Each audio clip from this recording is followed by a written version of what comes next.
Viva Voz, com Vera Magalhães.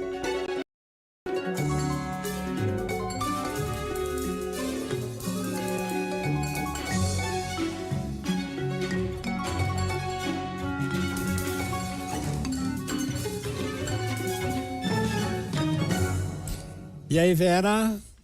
Oi, Sardenberg, boa tarde para você, para Cássia, para quem nos ouve e também para quem nos assiste. Boa tarde, Vera.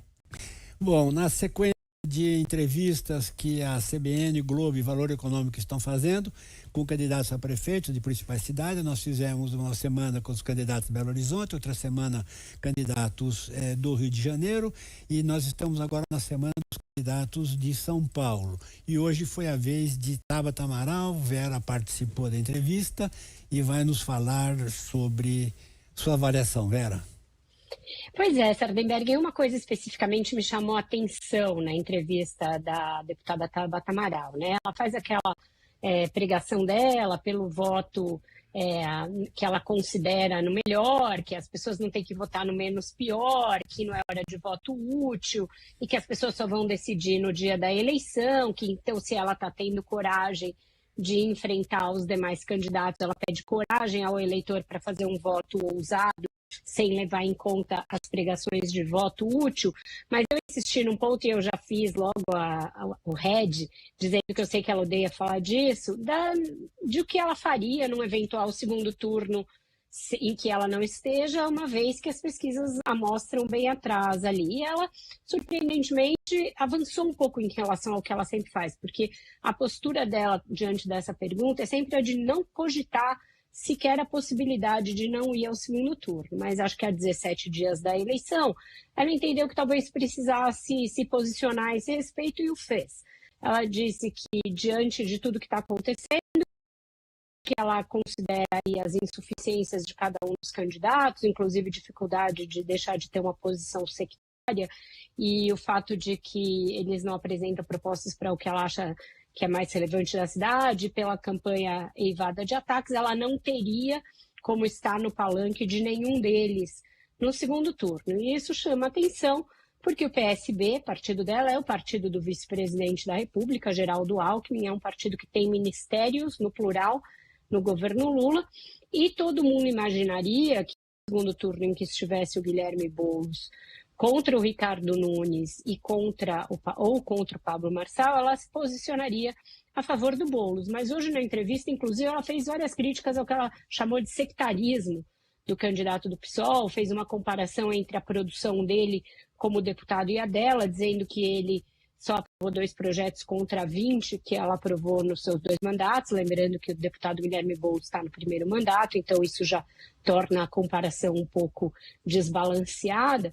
Mas ela fez essas ressalvas ao Boulos e disse efetivamente que vai votar, que não vai se eximir de votar, porém que não estará no palanque de ninguém. Isso me leva a uma análise de como essa campanha que atingiu um patamar de agressividade, de violência e de ataques inédito e muito maior ao que a gente está vendo em outras capitais, muito mais exacerbado, principalmente graças à entrada em cena de uma figura como Pablo Marçal, dificultou muito essas alianças num eventual segundo turno. É muito difícil em São Paulo, ainda que ela seja pressionada e reveja essa postura, você ter apoios, por exemplo, entusiasmados e muito convictos no segundo turno, como foi, por exemplo, o apoio da Simone Tebet ao Lula em 2022, aquela frente ampla ali de uma declaração de princípios contra o bolsonarismo. Eu não imagino que venha a ser feita, por exemplo, pela Tabata ou por algum outro que deixe de estar no segundo turno. Eu já perguntei para aliados do governador Tarcísio e aliados do Ricardo Nunes o que eles fariam, por exemplo, caso o prefeito Ricardo Nunes não fosse ao segundo turno e fosse o Pablo Marçal. Eles dizem que eles não teriam como apoiar o Boulos, não teria condições de fazer isso, mas que também não seria possível subir no palanque do Marçal depois de tudo que foi feito, todos os ataques que ele fez ao Nunes e todos os ataques que o Nunes fez a ele. Que então, mais que tanto Tarcísio quanto o Nunes se retirassem da disputa. No caso do Tarcísio, eu acho mais crível, acho mais provável. O governador do estado pode simplesmente dizer que não vai apoiar nenhum nem outro.